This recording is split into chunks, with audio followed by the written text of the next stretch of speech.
Baik anak-anak, tadi setelah kalian menyimak video pembelajaran yang sudah disampaikan melalui video belajar tadi, selanjutnya ini kaitannya dengan penjelasan lanjutan materi dan evaluasi yang akan kalian selesaikan nanti saat belajar di rumah ya, bersama orang tua atau kakak maupun teman-teman kalian di rumah.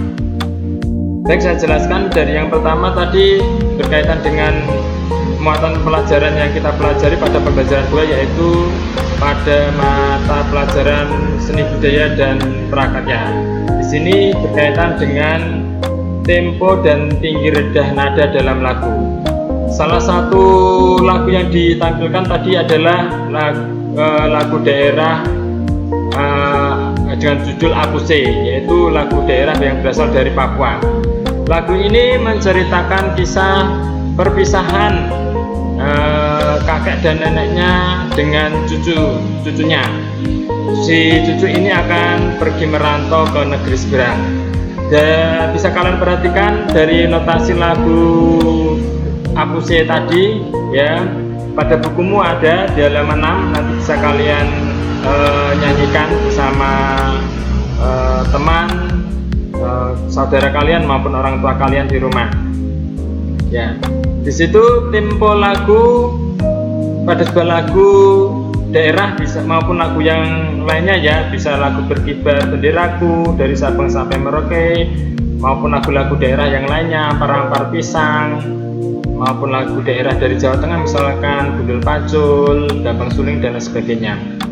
Tempo ini artinya tempo pada lagu adalah cepat lambatnya lagu. Adapun nada itu adalah bunyi yang teratur. Maka pada sebuah lagu bunyinya akan teratur. Nah, maka bisa kita nikmati lagu-lagu yang bisa kita dengar dari lagu-lagu anak, lagu daerah maupun lagu nasional lainnya. Ya, seperti halnya pada sebuah musik ya, lagu ini memakai nada ya. Artinya memiliki getaran frekuensi tertentu dalam tiap detik. Sifat nada ini berupa hanya bisa kita rasakan ya, tapi tidak bisa kita lihat, karena yang bisa kita lakukan hanya bisa mendengarkan melalui audio seperti sebuah musik ya. Nah, seperti back song yang ada di video belajar kita kali ini. Nah, ini berupa musik, nanti lagu hampir sama dengan nadanya. Dalam sebuah lagu memiliki istilah-istilah dalam nada. Di antara yang pertama, tinggi rendah nada. Apa itu tinggi rendah nada? Tinggi rendah nada bergantung pada jumlah getaran frekuensi per detik dari sumber bunyi. Sedangkan panjang pendek nada tergantung dari waktu yang dibutuhkan durasi untuk melakukan satu gerakan dari suatu sumber bunyi. Nah, setelah kalian nanti bisa memahami materi berkaitan tempo dan tinggi rendah nada dalam lagu, nanti kalian bisa menyelesaikan evaluasi pada pertanyaan-pertanyaan yang ada di sini berikut ini ya.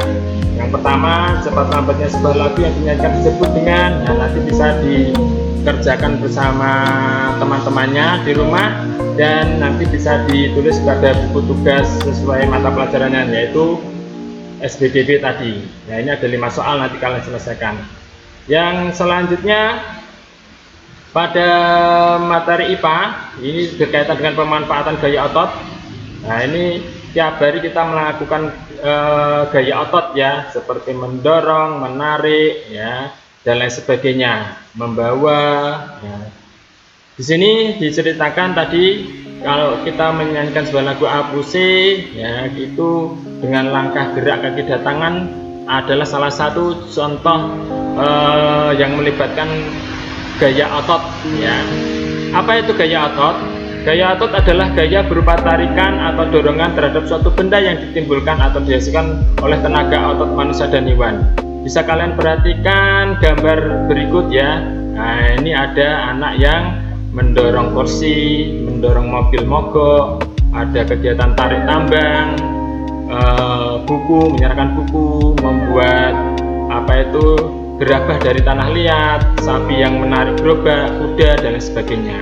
Nah, selanjutnya bisa kalian selesaikan dari materi yang sudah ada tadi melalui video, kalian bisa memahami materinya dengan menjawab pertanyaan-pertanyaan di dalam ini ya, sini mulai dari 1 Denny mendorong meja dan sampai 5 sama seperti SPDP tadi. Sesuai dengan mata pelajarannya IPA, masukkan pada tugas IPA. Yang selanjutnya oke ya, pada materi muatan bahasa Indonesia ya, bentar ya, kalian bisa menyimak di sini ya. Nah, oke, selanjutnya pada muatan bahasa Indonesia yaitu berkaitan menemukan informasi dalam teks ya. Nah, ini biasakan untuk kalian membaca karena segala informasi yang kita dapat diperoleh dengan membaca terlebih dahulu ya. Membaca merupakan kegiatan yang berguna untuk memperoleh informasi penting berupa ilmu pengetahuan dan pengalaman-pengalaman baru yang belum diketahui. Hal yang perlu diperhatikan dalam menemukan informasi dalam teks yaitu membaca judulnya dulu. Nah, judulnya sih kalau judulnya menarik akan kamu baca bacaan tersebut. Kemudian membaca keseluruhan teks dengan seksama.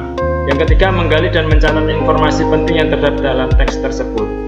Ada dua bentuk informasi yang terkandung dalam sebuah teks yaitu informasi tersurat dan informasi tersirat. Yang selanjutnya bisa kalian selesaikan pada evaluasinya untuk mengetahui sebagai pemahaman kalian dalam materi bahasa Indonesia ini. Nah, ini ada 5 pertanyaan seperti halnya dengan SPDP IPA, sama 5 soal. Nanti kamu selesaikan bersama teman-teman. Ya, cukup itu ya, bisa kalian pahami, nanti bisa ditanyakan dengan orang tua, teman-temannya, kakaknya ataupun siapa. Selamat beraktivitas di rumah, tetap menjaga kesehatan. Terima kasih. Ya.